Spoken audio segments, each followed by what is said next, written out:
안녕하세요. 이주호입니다. 오늘 이렇게 소중한 기회에 우리 교육의 미래에 대해서 제 생각과 또 제가 지금 하고 있는 일들, 또 앞으로의 비전에 대해서 여러분들과 공유하는 기회를 가지게 돼서 매우 기쁘게 생각합니다. 제가 오늘 말씀드릴 주제는 4차 산업혁명과 코로나 시대의 교육입니다. 지금 이제 4차 산업혁명 코로나를 계기로 해서 교육에 큰 지각 변동이 일어나고 있다고 생각을 합니다. 이 지각 변동의 한가운데에는 AI 개인 교사가 있다고 생각하고요. 이것을 어떻게 잘 활용하느냐가 굉장히 중요하다고 생각합니다.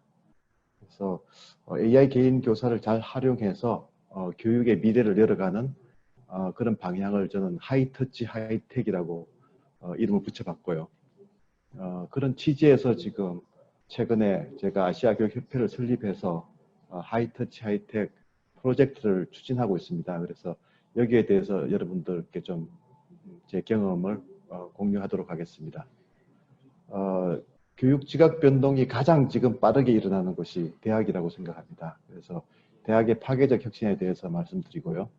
그리고 마지막으로는 요즘 뭐 K-에듀라는 말이 나올 정도로 이제 한국의 교육이 세계를 선도한다는 그런 생각들을 희망적인 그런 생각들을 하고 계신 분들도 있는 것 같습니다. 특히 외국에서도 그렇게 보는 시각들이 있고요. 그래서 K-에듀 메가 프로젝트에 대한 제안을 하면서 마치도록 하겠습니다. 교육의 지각 변동이 가장 사실 어떻게 갈지를 잘 보여주는 사례가 바둑이라고 생각합니다. 이세돌 기사 지금 사진이 보이는데요. 이세돌 기사가 뭐 세계 최고의 천재 기사이죠. 그런데 2016년에 그 영국의 국기가 지금 보이지 않습니까? 영국의 회사가 개발한 그 인공지능 알파고에게 완패를 당했습니다. 사실 정말 놀라운 사실이었는데요. 그 이후에 벌어진 것들을 보면 앞으로 이제 AI가 주도하는 그런 큰 변화가 앞으로 우리 교육을 어떻게 바뀔지를 좀 가늠해 볼 수 있다고 생각합니다. AI 알파9가 등장한 이후에 바둑에서 저는 가장 크게 변한 것은 바둑을 어떻게 또 무엇을 공부하느냐가 완전히 바뀌었다고 생각합니다. 과거의 기보를 보고 하는 것은 더 이상 하지 않는 것 같고요. AI가 어떻게 그 바둑을 두는지를 연구하고 또 그것을 AI 알고리즘 가지고 AI를 활용해서 공부하는 그런 식으로 완전히 바뀌고 있는 것 같습니다. 기사들도 그렇지만 어린아이들에게 바둑을 가르칠 때도 그렇게 바뀌는 것 같습니다. 그래서 사실 이세돌 기사의 그 충격적인 패배가 있었던 것이 2016년이었는데요. 서울시 한복판에 있는 호텔에서 벌어졌죠.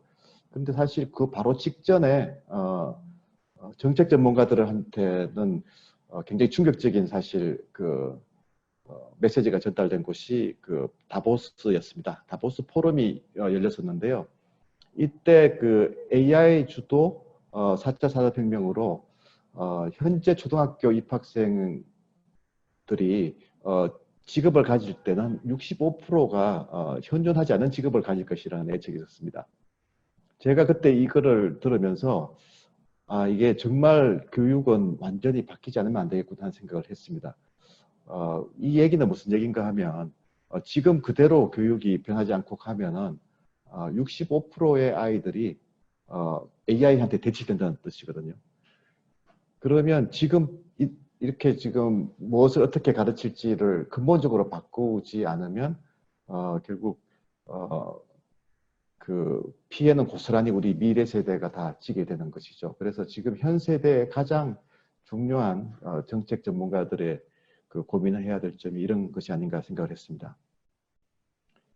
사실 그 AI가 이제 이렇게 그 세상을 주도하는 그런 부분에서 이게 뭐 갑작스러운 일은 아니지 않습니까? 그래서 이게 이제 큰 이제 역사적인 흐름을 보면 지식이 팽창하는 속도가 점점 빨라지는 그런 부분을 주목해야 된다고 생각합니다. 1900년만 하더라도 지식의 양이 2배가 되는데 100년이 걸렸습니다. 그런데 이제 최근에 이제 논문이 늘어나는 속도를 보면요. 한 1년에 한 7% 정도 늘어나거든요. 그러면 10년 만에 논문의 수가 2배가 됩니다. 근데 최근에는 이제 IoT라고 해서 이제 데이터가 이제 인터넷으로 쌓이지 않습니까? 그런 데이터가 늘어나는 속도는 12시간 만에 2배가 됩니다. 엄청난 속도로, 그러니까 이게 그냥 이렇게 서서히 늘어나는 것이 아니고 이렇게 기하급수적으로 늘어나는 게 지금 지식의 팽창입니다. 결국은 교육이라는 것이 지식을 이해하는 데서 출발해야 되는데 엄청난 변화가 생긴 것입니다. 그러면 지식의 습득은 그러면 AI한테 다 맡기면 되는 거 아니냐?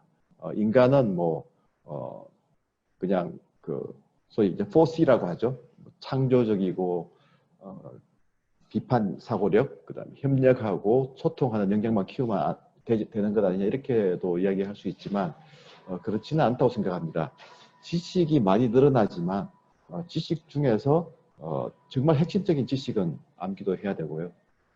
이런 많은 지식을 이제는 핵심적인 개념을 뽑아낼 수 있는 그런 식으로 공부해야 된다고 생각합니다. 암기나 이해 중심이 아니고 이제는 핵심적인 개념을 뽑아내서 적용하는 그런 식으로 가야 된다는 거죠. 그 다음에 이제 이게 이제 하나의 이제 기초가 되는 거고요. 그 위에 사실 이제 모든 아이들이 그러면 무엇을 배워야 할지를 다시 생각해 봐야 되는데, 지금까지는 읽고 쓰고 뭐 계산하고, 그러니까 3R이라고 하죠. 그게 이제 문해력의 핵심이었는데, 이제는 읽고 쓰고 계산하는 거는 AI가 잘합니다. 그래서 인간으로서 역할을 하기 위한 최소의 역량은 이제는 읽고 쓰고 계산하는 것보다 더 높아져야 되는 거죠. 그러면 그게 뭘까를 생각해 보면 일단은 데이터를 이해하고 분석할 줄 알아야 됩니다. 그래서 데이터 리터러시라는 말이 요즘 많이 나오고 있습니다. 그리고 이제 기본적으로 문과 이과를 구분하지 말고 AI의 기본적인 뭐 머신러닝이라든지 코딩이라든지 이런 것들에 대한 공학적인 이해가 있어야 되겠죠. 그리고 이제 뭐 지금 팬데믹도 그렇습니다만 우리 사회에 많은 도전적인 과제들이 있습니다. 이것을 사회적인 문제를 해결하는 역량을 키우려면 인문학적인 이해력이 있어야 됩니다. 그래서 데이터, 그다음에 공학, 인문학 이거에 대한 기본적인 학습이 돼야 되는 것이죠. 그래서 이제 이런 것들이 소수의 엘리트만 가지고 있는 것이 아니고 모두가 다 가져야 되기 때문에 그만큼 이제 무엇을 배워야 되는 것이 많이 늘어난 셈인데요. 그렇지만 지식은 이제는 개념 중심으로 가야 되고 그 위에 이제 3L이 가는 거고 그 다음에 이제 그 위에서 이제 가장 중요한 이제 4C라고 하는 창의력, 비판적인 사고력, 협력, 소통이 이제 올라가야 되는 것입니다. 우리가 그동안은 사실 그 지식의 전달에만 중점을 둬왔죠. 그런데 이게 이제 완전히 바뀌게 되는 겁니다. 무엇을 가르치는지가 이제 완전히 바뀌는 그런 시대에 왔다 이렇게 생각합니다. 어떻게 가르쳐야 되느냐 하는 것도 사실 지식을 전달하는 데서 거치게 되면 가장 효율적인 방식은 대량 생산형이죠. 시험을 치고 표준화된 교육과정을 가르치고 이런 것들인데요. 이제는 그거는 이제 AI가 할 수 있는 거기 때문에 인간은 그 상위로 가야 됩니다. 그러면 결국은 개별화된 역량을 키워주는 거고 그렇지만 이 개별화된 교육 방식은 과거에는 소수의 엘리트들에게만 가능했죠. 그런데 이제는 모든 아이들이 개별화된 교육을 받을 수 있는 시대가 됐습니다. 제가 나중에 설명드리겠습니다만 AI 개인 교사가 그것을 가능하게 만든 것입니다. 그래서 이제 그렇게 되면 시험을 위한 학습, 이게 이제 정말 배움을 위한 학습이 되는 거고요. 수직적인, 그러니까 강의를 하면 학생은 노트필기를 하는 그런 수직적인 학습이 아니고 이제 수평적인 학습이 되는 겁니다. 그리고 이제 이렇게 암기나 뭐 이런 이제 그 이제 그런 이제 중심의 교육이 아니고 그 본질적인 의미를 파악하고 그거를 새로운 것을 창조할 수 있는 깊이 있는 학습이 되어야 되는 것이죠. 코로나가 이런 큰 추세에서 어떻게 보면 변화를 과속화시키는 그런 긍정적인 부분이 저는 많이 있다고 생각합니다. 사실 이제 뭐 원격 수업을 어떤 경우에는 100% 해야 되고 어떤 경우에는 뭐 이제 하이브리드로 해야 되지만 실제로 지난번에 이제 온라인 개학을 했을 때 그 데이터를 보면 사실 언론에서는 조금 부정적으로 나오기도 했습니다. 실시간으로 쌍방향 수업이 뭐 5%밖에 되지 않은 거에 대한 지적이 있었지만 사실은 과제 중심의 수업이라든가 콘텐츠 활용 수업도 기존의 그 교실 수업하고는 다른 방식이지 않습니까? 그래서 이게 어떻게 보면 앞으로 가야 될 방향이기 때문에 이런 것들이 다 사실은 굉장히 좋은 경험이라고 생각합니다. 그리고 이제 더 큰 변화는 선생님들이 이제 새로운 테크놀로지를 수업에 활용하는 걸 이제 경험하시게 된 거죠. 그래서 뭐 그 이학습트라든가 뭐 EBS 온라인 클래스 같은 기존에 있는 이제 그 학습 플랫폼들도 굉장히 많이 확산이 됐고요. 더 놀라운 사실은 구글 클래스룸 같은 이제 그 해외 민간 플랫폼들도 이제 둑이 트졌습니다. 그래서 이것들을 다 활용할 수 있게 됐죠. 그래서 이제 그 플랫폼 만족도를 보면 특히 구글 클래스룸 같은 경우에는 뭐 놀랄 정도로 그 만족도가 높습니다. 선생님들이 이걸 해보니까 너무 편리하다는 걸 이제 깨닫게 되신 거죠. 그래서 굉장히 고무적인 그 최근의 서베이를 보면 이 코로나 이후에도 원격 수업을 활용할 의사가 있다는 교사님들이 44%나 됩니다. 그래서 이제 이게 어떻게 보면 코로나 사태가 사실 많은 지금 부정적인 요소가 있지만 그럼에도 불구하고 미래로 가는 징검다리 역할을 할 수 있다 저는 그렇게 생각합니다. 두 번째 주제는 AI 개인 교사와 하이터치 하이텍입니다. 제가 이제 교육의 큰 지각 변동을 말씀을 드렸는데요. 이것을 이제 그 효과적으로 대응하고 미래를 열어가는 가장 중요한 툴은 AI 개인 교사라고 생각합니다. 그리고 이제 전체적인 교육 방향은 이 AI 개인 교사를 활용한 하이터치 하이텍이라고 제안을 하고 싶습니다. 지금 이제 AI 개인 교사라는 것이 여러분들이 생소하실 수도 있는데요. 영어로는 이제 AI 튜터라고 하지 않습니까? 그래서 이제 그동안 어떻게 보면 가장 그 바람직한 학습은 개별화 학습이라고 우리가 알고 있지만 이게 앞에서도 말씀드렸지만 소수에게만 적용될 수 있었는데 AI 개인 교사가 굉장히 저렴하게 그 공급될 수 있는 체제가 갖춰지면 이제는 모든 아이들이 AI 개인 교사를 활용해서 개별화 학습이 가능하게 되는 것이죠. 지금 이제 그 AI 튜터라고 영어로 얘기하기도 하고요. 인텔리전트 튜터링 시스템이라고 해서 ITS라고 하기도 하고 또 어댑티브 러닝 시스템이라고 해서 이제 맞춤 학습 체제 뭐 이렇게도 얘기를 합니다. 다양한 형태로 발전을 하고 있는데요. 기본적으로는 아이들이 무엇을 알고 모르는지를 정확하게 진단한 다음에 그 진단에 근거해서 개인에게 딱 맞는 맞춤형 학습 경로를 제시해 주는 기능을 하는 것입니다. 그래서 이런 체제가 계속 발전을 하면 여기에 뭐 챗봇이 붙을 수도 있고 뭐 가상현실, 증감현실 같은 것들이 더 붙을 수도 있죠. 그렇게 해서 이제 마지막 단계에 가면 이제 AI 러닝 컴패니언 이렇게 해서 이제 학생들 한 명 한 명이 뭐 로봇이 될 수도 있죠. 그런 이제 AI 기능이 탑재된 그 디바이스를 통해서 그 디바이스는 기본적으로 이 아이가 어릴 때부터 쭉 자랄 때 그 데이터를 다 가지고 있는 겁니다. 그렇게 해서 가장 좋은 그 적합한 학습 경로를 제시해 주는 기능을 하게 될 것입니다. 그런 세상이 저는 뭐 10년 내에도 올 수 있다 이렇게 생각을 하고요. 마찬가지로 교사들한테도 AI 조교가 붙을 수 있는 것이죠.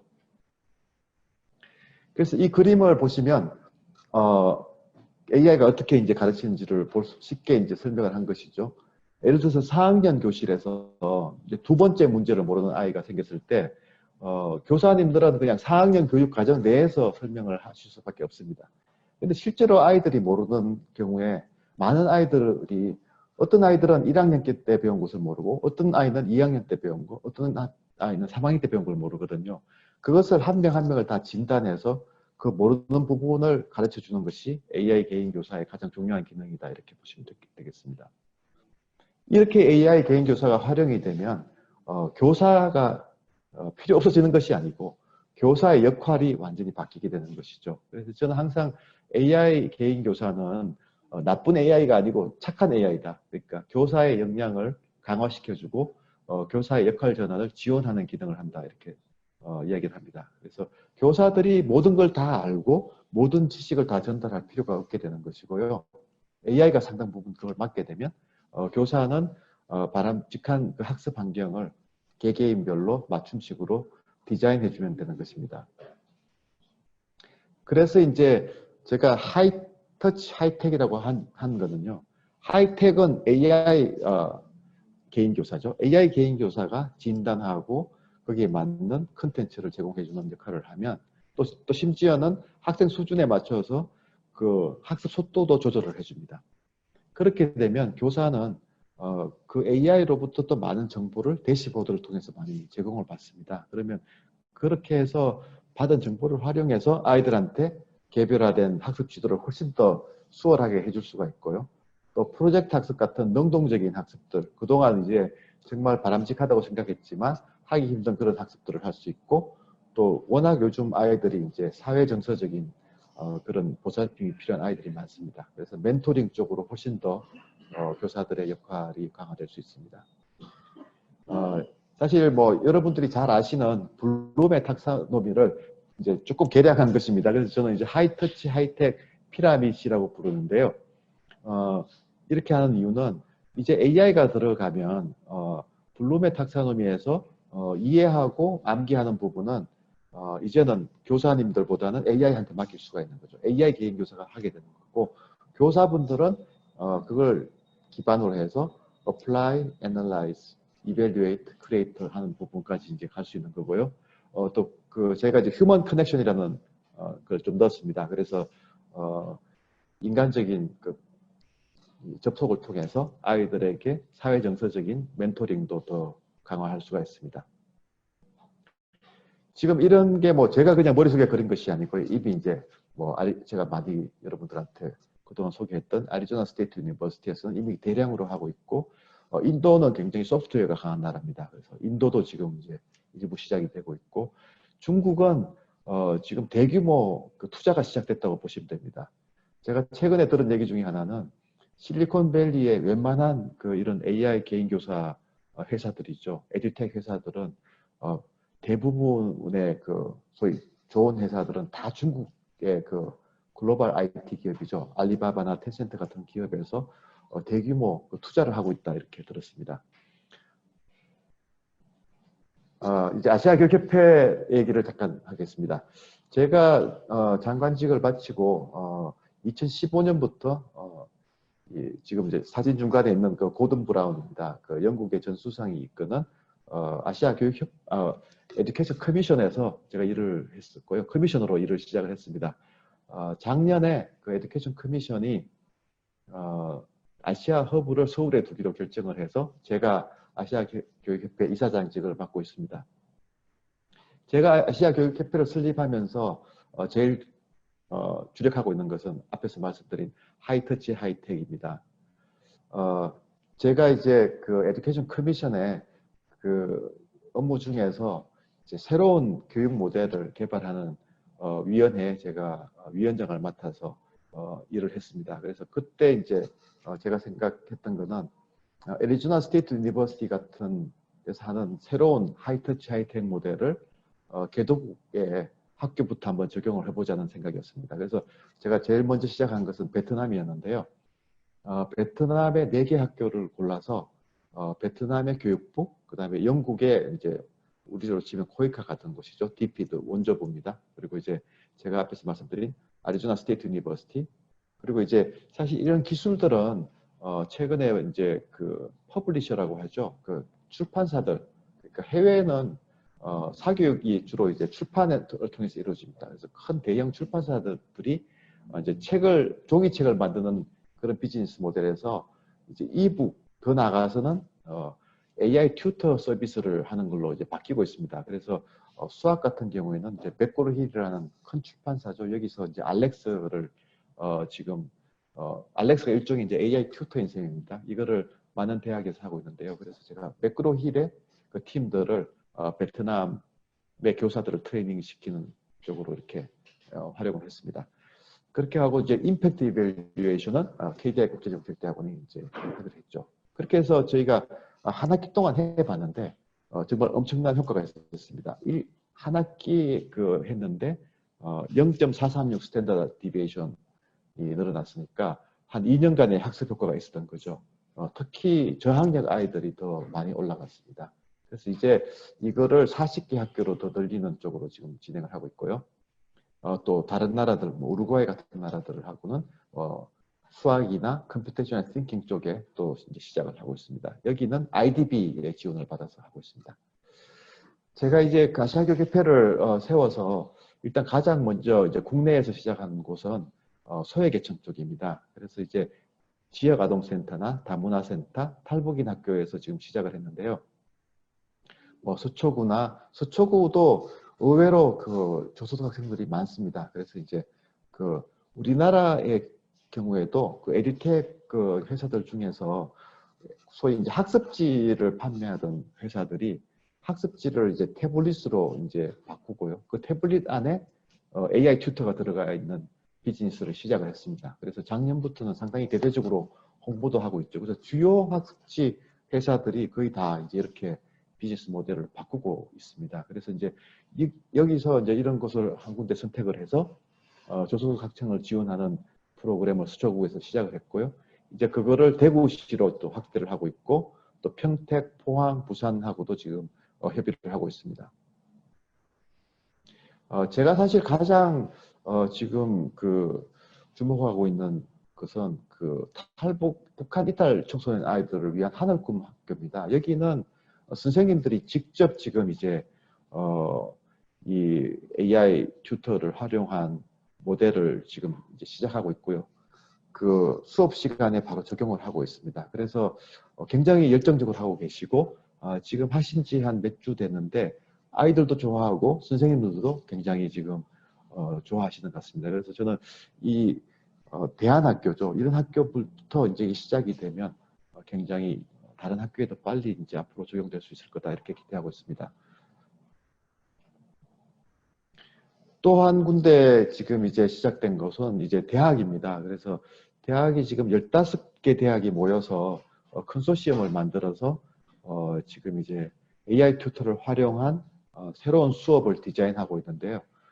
지금 빠르면 이제 다음 학기에 이제 이런 대학들이 새로운 AI 활용 수업이 시작되고요. 실제로 지금 이미 KDI 대학원 같은 곳에서는 작년 가을부터 시작을 했습니다. 그래서 그런 경험이 또 이제 같이 지금 이제 공유가 되고 있는 거고요. 그래서 이제 15개 대학의 경우에는 한국에서도 이제 AI 튜터를 활용한 대학 수업들이 시작됐다 이렇게 보시면 되겠습니다. 사실 이게 컨소시엄을 해보면서 저희들이 느낀 거는 이게 그야말로 플랫폼 경제가 적용되는 거구나 이렇게. 플랫폼 경제라고 하는 것은 공급자와 수요자가 이렇게 만나는 플랫폼이 있으면 소위 규모가 계속 커지게 되는 거죠. 사실 저희들이 처음에 생각했던 거는 제가 베트남에서 했던 매크로힐의 알렉스를 가지고 오는 겁니다. 베트남에서는 물론 7학년을 했지만 워낙 알렉스의 주력 상품은 실제로 이제 대학에서 많이 팔리기 때문에 우리 대학에서도 시작하자고 해서 이제 통계학이나 화학 같은 걸 시작을 했는데요. 하다 보니까 센게이지나 피어슨이나 와일리 같은 회사들의 지사도 한국에 있다는 걸 알게 됐습니다. 그래서 뭐 센게이지 같은 경우는 경제 경영, 또 피어슨은 물리학, 뭐 와일리는 뭐 컴퓨터공학 이런 것들이 이제 대학하고 지금 협의를 하고 있고요. 또 이걸 하다 보니까 특히 이제 전문대학 같은 경우에 알렉스가 영어로 이제 하다 보니까 이 아이들이 너무 그 영어가 물론 구글 번역 같은 거는 되지만 완벽하지가 않지 않습니까? 그래서 이제 한국에서 좀 한국말로 된 걸 좀 개발했으면 좋겠다고 해서 저희들이 이제 그걸 이제 협의를 했습니다. 그걸 하다 보니까 한국 회사들도 굉장히 좋은 회사들이 많았습니다. 그래서 뭐 NHN 같은 경우에는 게임을 하는 회사인데 들어와 있는 거고요. 뭐 아이스크림 에듀도 있고 또 리드라고 해서 이 회사는 뭐 교육만 하는 게 아니고 AI에 관련된 전반적인 서비스를 하는 회사입니다. 이런 회사들이 기본적인 수학이나 영어 지금 그, 그 AI 튜터링 프로그램을 지금 개발해서 빠르면 다음 학기 내년 1학기부터 지금 시작이 될 예정입니다. 대학의 파괴적 혁신은 지금 이제 그 대학은 큰 위기죠. 학생 정원이 이제 굉장히 많이 줄고 있습니다. 그런데 지금 이 학생 정원이 줄기 때문에 기존의 학생들로만 그냥 대상으로 혁신을 하는 것은 위기를 돌파할 수가 없죠. 그래서 새로운 대상을 찾아내야 되는데 새로운 대상을 교육 대상을 찾아서 거기에 맞춘 교육을 하려면 완전히 그 새로운 기술로 들어가야 됩니다. 새로운 교육 방식이 들어가야 되고 그러려면은 그냥 혁신이 아니고 파괴적 혁신이 돼야 되는 거죠. 그게 바로 파괴적 혁신의 개념입니다. 그래서 그럼 새로운 대상은 어떤 쪽인가 하면 일단 외국인 학생이죠. 전 세계적으로 총 뭐 학생 수가 대학생 수가 한 2억 정도 지금 이제 되는 걸로 예상이 되는데요. 10년 만에 2030년 가면 한 4억 정도가 된다고 합니다. 그러면 이제 10년 동안 2배가 느는 거죠. 대부분의 학생들이 새로운 디지털 학습 형식으로 흡수가 될 거라고 예상을 하고 있습니다.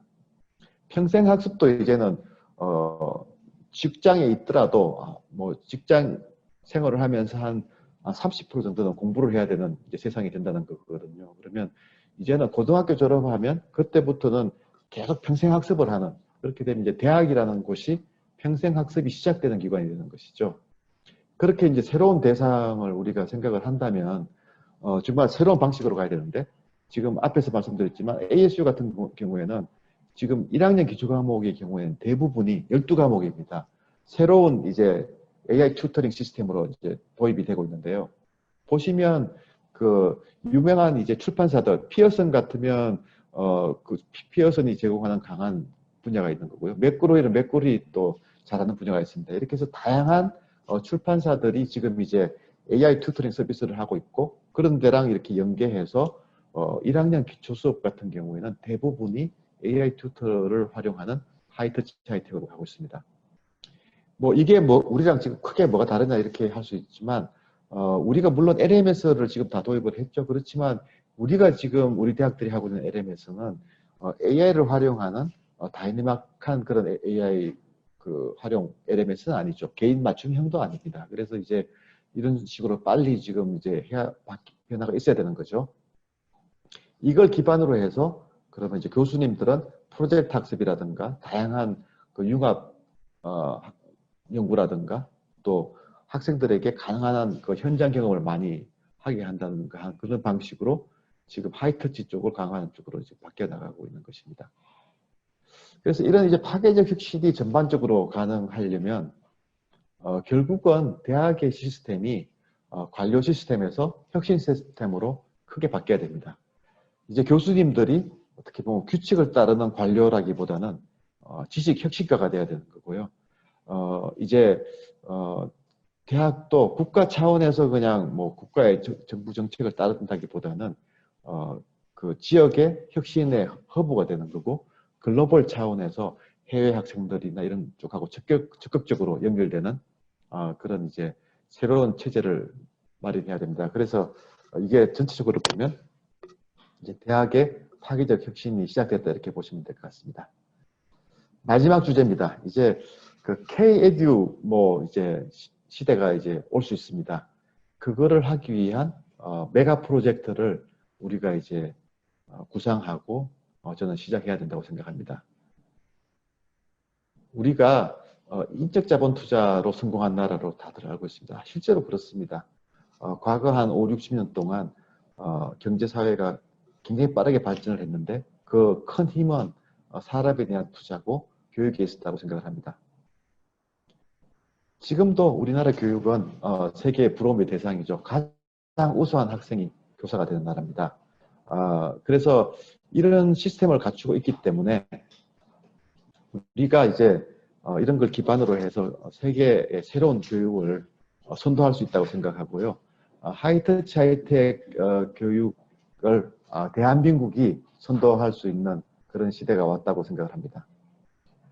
이렇게 하려면 정말 메가 프로젝트가 추진돼야 되는 거죠. 메가 프로젝트라는 개념은 그냥 교육 이렇게 뭐 한 분야가 에서 하는 게 아니고 교육, 과학, 기술, 뭐 사회, 경제, 조직, 국제관계 이런 걸 다 이렇게 아우르는 복합적인 그런 이제 대규모 투자 사업이고요. 이거 투자만 되는 것이 아니고 엄청난 도전, 혁신, 전환이 따라가는 그런 것입니다. 그리고 수년에 걸쳐서 수백만에게 영향을 주는 그런 프로젝트죠.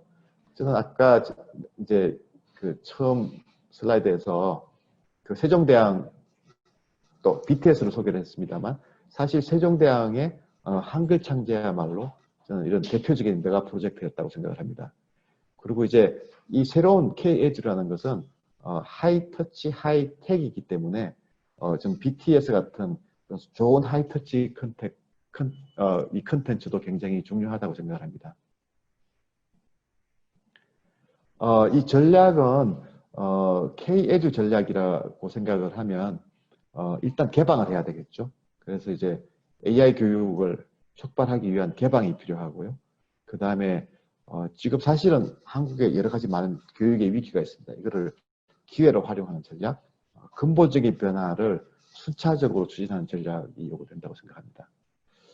K-에듀를 하려면 일단 그 개방을 해야 됩니다. 그래서 에듀텍이 학교로 들어와야 되고요. 학교나 대학에서 그 테스트 베드를 활용해서 새로운 AI 튜터들이 계속 개발돼야 되는 거죠. 대부분의 과목이 AI 튜터로 될 수 있도록 계속 그 새로운 기술들이 개발되고 새로운 컨텐츠가 덧붙여져야 됩니다. 또 이거를 해외로 진출해서 지금 이 국내 시장은 너무 좁지 않습니까? 그래서 국내에 또 많은 학생들을 대상으로 해서 데이터를 모으고 그렇게 해서 더 좋은 AI 튜터를 만들어 나가는 것이죠. 그래서 AI 튜터를 좋게 만든다고 할 때는 이게 그냥 에듀텍 기업들만 가지고 되는 것이 아니고 학교와 대학의 협력이 필수적인 거고요. 또 가능하면 해외로 활발하게 진출을 해야 되는 것입니다. 그런 면에서 이 메가 프로젝트로 추진해야 된다는 것입니다. 그러면 이제 마지막으로 정책 제안을 하고 마치도록 하겠습니다. 첫째는 이 하이터치 하이텍은 네트워크, 인터넷 커넥션이죠. 그 다음에 디지털 디바이스, 플랫폼, 컨텐츠가 다 갖춰져야 됩니다. 일단 저소득층, 소외계층 아이들부터 다 그렇게 돼야지 격차가 줄어들 수 있는 거고요. 또 그 Bring Your Own Device라고 해서 항상 아이들이 친숙하게 이거를 다룰 수 있어야 됩니다. 그렇게 하도록 이제 인프라가 먼저 깔려야 되는 것이고요. 두 번째는 앞에서 말씀드렸지만 에듀텍 기업과 교육기관이 협력해서 가장 좋은 AI 튜터를 만들어낼 수 있는 생태가 구축이 돼야 되는 거죠. 세 번째는 그런 생태계에서 가장 핵심은 데이터입니다. 교육 데이터들이 수집되고 활용되는 것을 지금의 그 시스템은 거의 대부분 활용이 안 되죠. 그래서 이걸 활용할 수 있는 법제화를 빨리 서둘러야 됩니다. 세계 진출을 지원하려면 이제 그 ODA 사업이나 이런 것들도 이제 이런 쪽에 좀 초점을 맞춰서 진행이 돼야 되고요. 또 한국의 교사님들이 해외에 가면 굉장히 인기가 있습니다. 그래서 교사들의 교육 같은 것들도 보다 적극적으로 시작된다고 생각을 합니다. 마지막으로는 이게 메가 프로젝트이기 때문에 교육부의 힘만으로는 되지 않습니다. 범정부적으로 또 우리나라의 그 산업이 다 붙어서 산업이라는 게 엘텍뿐만 아니고 뭐 네트워크 산업, 디지털 산업들이 다 협력을 해서 이 K-에듀 메가 프로젝트를 할 수 있어야 된다고 생각하고요. 이게 성공적으로 진행된다면 정말 그 세종대왕의 한글 창제와 버금가는 그런 새로운 그 변화가 일어날 수 있고 그런 새로운 변화를 한국이 주도할 수 있다고 생각합니다. 네, 경청해 주셔서 감사합니다.